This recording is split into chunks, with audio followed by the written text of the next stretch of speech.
বন্ধুরা, আমি মাঝে বলছিলাম যে আমার টেবিলের বয়মগুলো খালি পড়ে আছে, সেই নিমের পাতাও নেই, সজনের পাতাও নেই। রোদ হচ্ছিল না, তাই শুকাতে পারছিলাম না। দেখেন, যেই রোদ পেয়েছি সেই কিন্তু আমার এই দেখেন পাতা নিয়ে এসে শুকানো হয়ে গেছে। দেখছেন মত মাছ করছে কিন্তু পাতাগুলো, এগুলো হচ্ছে সজনের পাতা আর এগুলো হচ্ছে নিমের পাতা। দেখছেন, এ মুখ করলেও গুড় হয়ে যাবে। তবে এই ভাতের সঙ্গে খেতে হয় তো একটু নিপিস হলে ভালো হয়, তাই আমি এখানে এটা ব্লেন্ডার করে নিচ্ছি।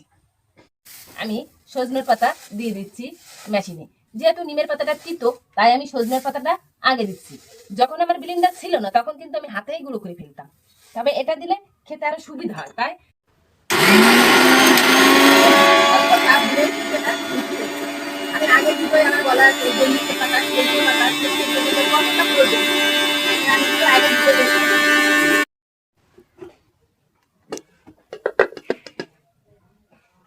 দেখেন কত সুন্দর হয়ে গেছে।